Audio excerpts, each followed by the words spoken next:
Good morning children. Last class में हम लोग पढ़ रहे थे गोल्ड लीफ इलेक्ट्रोस्कोप। अब जैसे उसमें कई बार ऐसे क्वेश्चन आता है, क्वेश्चन जैसे देखिए, क्वेश्चन है based on gold leaf electroscope. इस पर बेस्ड एक क्वेश्चन है। जैसे ये क्या कहते हैं, if X-rays are bombarded on gold leaf electroscope। अगर हम उसके ऊपर एक्सरेज की बम्बार्डिंग करते हैं, गोल्ड लीफ इलेक्ट्रोस्कोप है बेटा, उसके ऊपर हम एक्सरेज की बम्बार्डिंग कर देते हैं। अब इसमें हमें ये बताना है कि what happens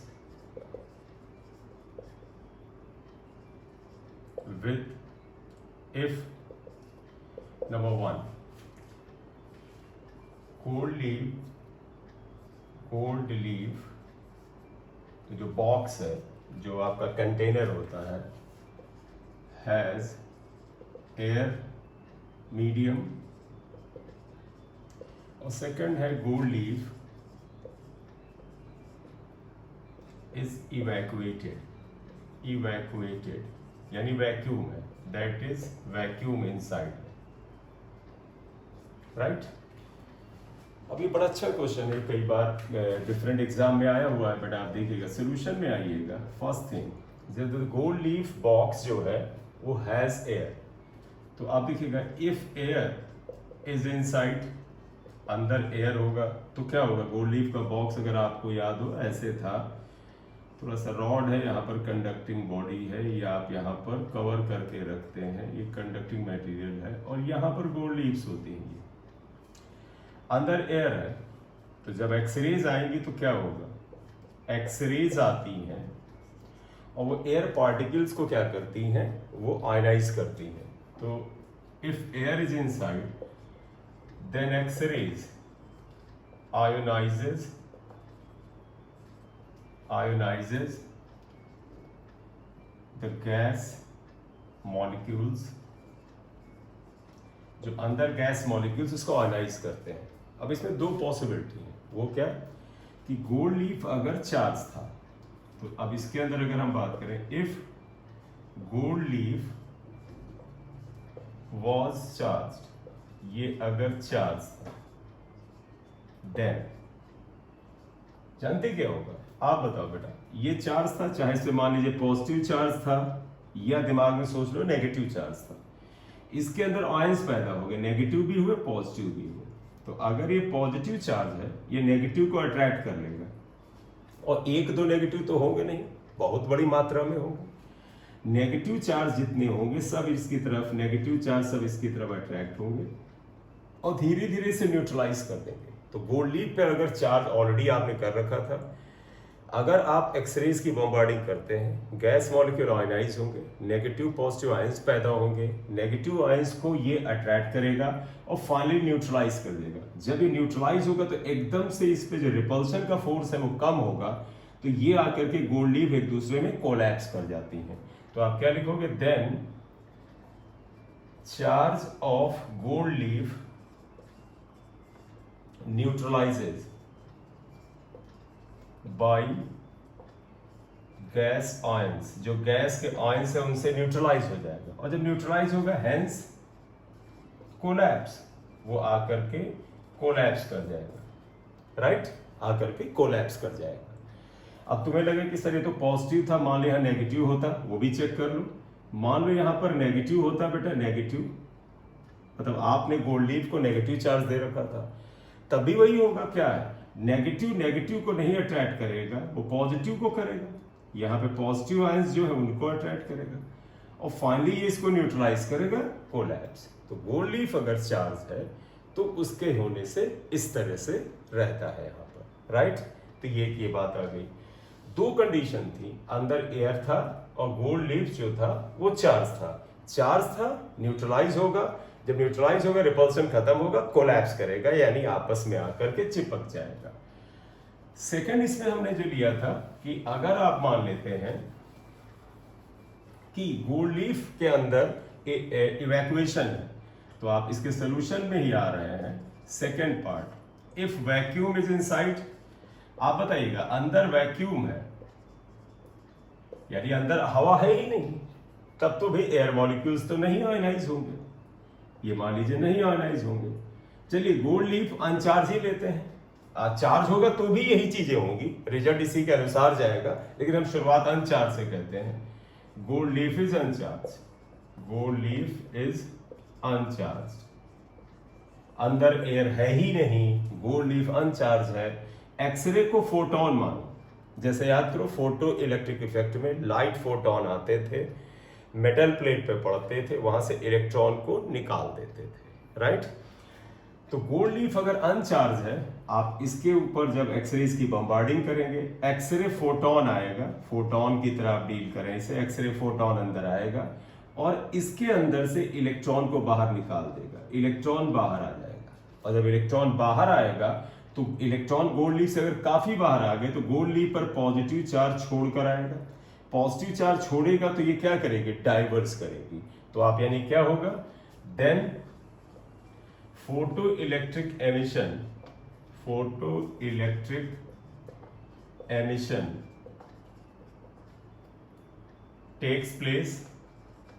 takes place and electrons are emitted from the gold leaf,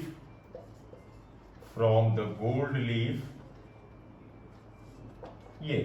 और जब इलेक्ट्रॉन बाहर आएंगे पॉजिटिवली चार्ज होगा, देयरफॉर गोल्ड लीफ डाइवर्जेस। क्यों डाइवर्ज होगी, फिर से सुन लीजिएगा, क्यों डाइवर्ज होगी, ये डाइवर्ज होगी ऐसे, क्यों, क्योंकि इलेक्ट्रॉन के निकलने से पॉजिटिवली चार्ज हुई है यहाँ पर gold leaf, right.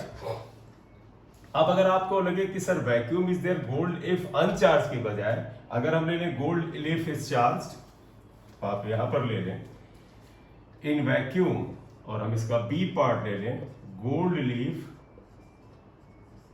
Is charged, charge है।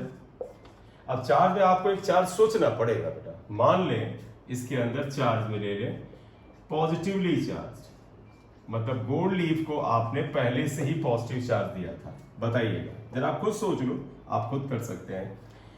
पॉजिटिव चार्ज ऑलरेडी था, कुछ एक्सरे फोटोन आएंगे, यहां से इलेक्ट्रॉन को बाहर निकाल देंगे, इस पे और पॉजिटिव चार्ज आ जाएगा, और पॉजिटिव चार्ज आएगा तो ये पहले जितनी डाइवर्जेस थी अब उससे ज्यादा डाइवर्ज होंगी, क्योंकि पॉजिटिव चार्ज बढ़ेगा तो फोर्स ऑफ रिपल्शन बढ़ेगा। तो आप लिखोगे then on bombarding with X-rays, gold leaf diverges या further diverges, डाइवर्ज होती है। तो ध्यान रखिएगा अगर ये पॉजिटिवली चार्ज था तो गोल्ड लीफ फर्दर डाइवर्ज होगी। क्यों बेटा, इलेक्ट्रॉन बाहर निकलेगा, एडिशनल चार्ज आएगा, extra charge, extra repulsion force, इतनी दूरी पे थी गोल्ड लीफ और दूर चली जाएंगी। क्लियर। अब इसमें एक और हो सकता है, गोल्ड लीफ इज चार्ज और ये पॉजिटिवली चार्ज को अगर हमें कह दें नेगेटिवली चार्ज, नेगेटिव चार्ज का मतलब आप जरा देखिएगा गोल्ड लीफ के ऊपर minus minus minus minus charge था। अब आप बताइए एक्सरेज की बम्बार्डिंग किया तो इसमें से कुछ इलेक्ट्रॉन निकल गए, तो इसका मतलब इलेक्ट्रॉन की कमी हो गई, नेगेटिव चार्ज की कमी हो गई। नेगेटिव चार्ज कब होगा, मान ले 100 नेगेटिव चार्ज के बराबर चार्ज था तो उसका डाइवर्जन ऐसा था, क्योंकि इस पे नेगेटिव दोनों रिपेयर करके यहां तक थे। एक्सरेज की बम्बार्डिंग की, कुछ इलेक्ट्रॉन निकाल लिया, यानी कि नेगेटिव चार्ज कम हो गया। तो जब नेगेटिव चार्ज पहले होने पे इतना डाइवर्स था, अब कम हुआ तो कन्वर्ज करेगा, नजदीक आ जाएगा। तो आप यहाँ क्या लिखोगे, is negatively charge on bombarding with X-rays gold leaf converge होगी। क्यों होगी वो मैंने अभी बताया, इलेक्ट्रॉन बाहर निकलते हैं, पॉजिटिव आयंस बेटा बाहर नहीं निकलते हैं, कन्वर्जेस। गोल्ड लीफ और बम्बार्डिंग करते गोल्ड लीफ कन्वर्जेस, पूरा लिख लीजिएगा, गोल्ड लीफ कन्वर्जेस, करेक्ट। तो इस तरह से खूब क्वेश्चंस आपको मिल जाते हैं गोल्ड लीफ इलेक्ट्रोस्कोप से, आप उसे करके चलें, उसके अपने आप को उससे फायदे मिलेंगे। कंसेप्ट अपना लगाइए, कंसेप्ट जो आपने डेवलप कर रखा है आप उसे अप्लाई करिए, उसमें लेकर के कोई डाउट मत करिए, ठीक है। अब हम अगला करने जा रहे हैं कूलम्स लॉ। कूलम्स लॉ लेकर के चलेंगे, और कूलम क्या कहता है यहां पर आइए। देखिए, जैसे आपने ग्रेविटेशन में ग्रेविटेशन लॉ ऑफ फोर्स या gravitation force of attraction between two mass particle पढ़ा है, वैसे ही बेटा कूलम ने दो charge particle, stationary point charge particle के बीच में फोर्स का एक्सपेरिमेंटल ऑब्जर्वेशन किया था। तो कूलम्स लॉ किसी भी तरह का डेरिवेशन नहीं है, बहुत सारे किए गए एक्सपेरिमेंट्स की सीरीज से जो ऑब्जर्वेशन मिला उन्हीं से कूलम्स लॉ पाया गया। तो कूलम्स लॉ क्या होता है, ये क्या बताता है, देखिएगा, ये लॉ कहता है फोर्स ऑफ, इसमें चाहे लिखना चाहे तो लिख सकते हैं एक्सपेरिमेंटली, ये सिर्फ एक्सपेरिमेंटल ऑब्जर्वेशन है बेटा, कोई प्रूफ आप मैथमेटिकल नहीं कर रहे। It has been observe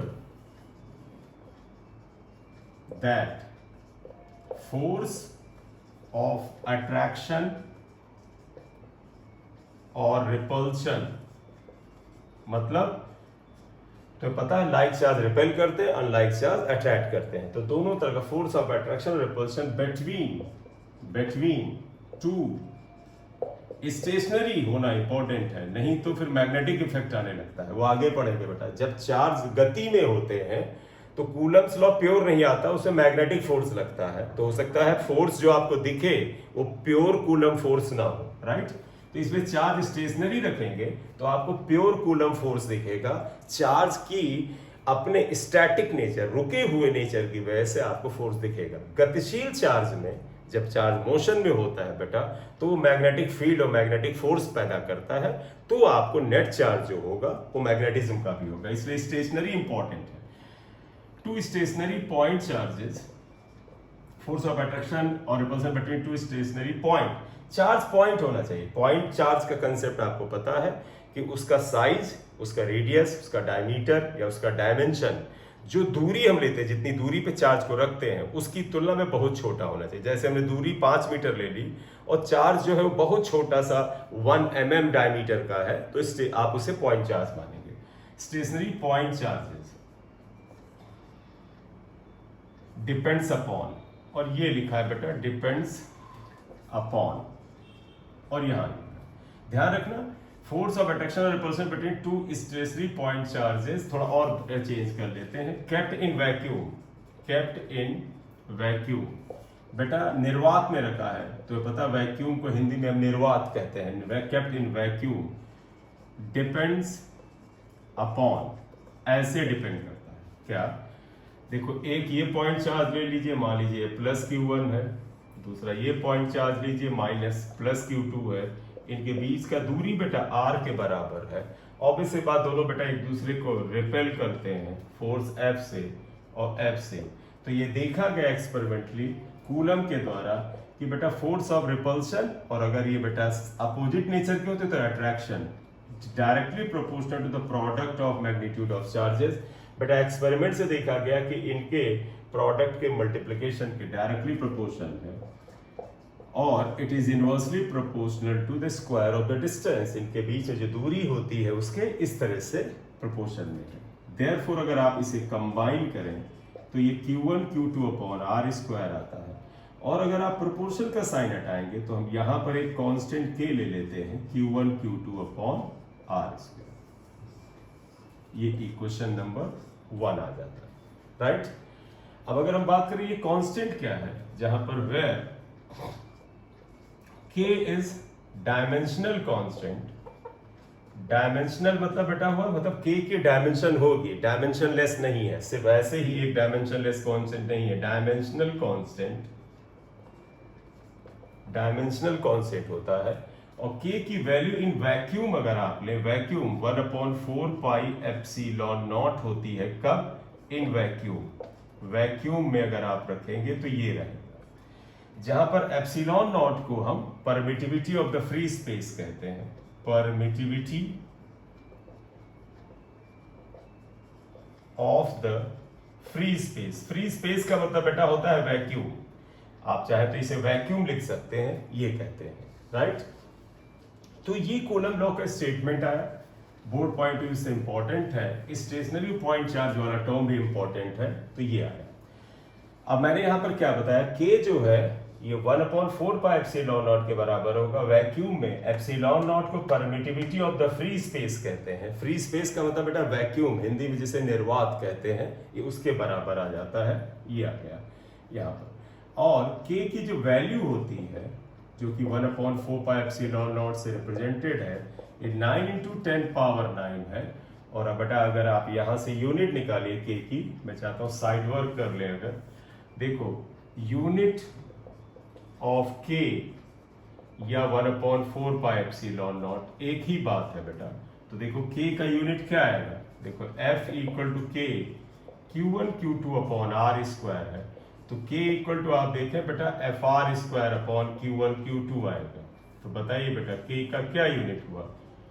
unit of K अगर आप लें तो कितना आता है, न्यूटन, ये हो गया metre square, coulomb into coulomb यानी कूलम स्क्वायर होता है। तो इसका unit newton metre square coulomb into coulomb square होता है, राइट।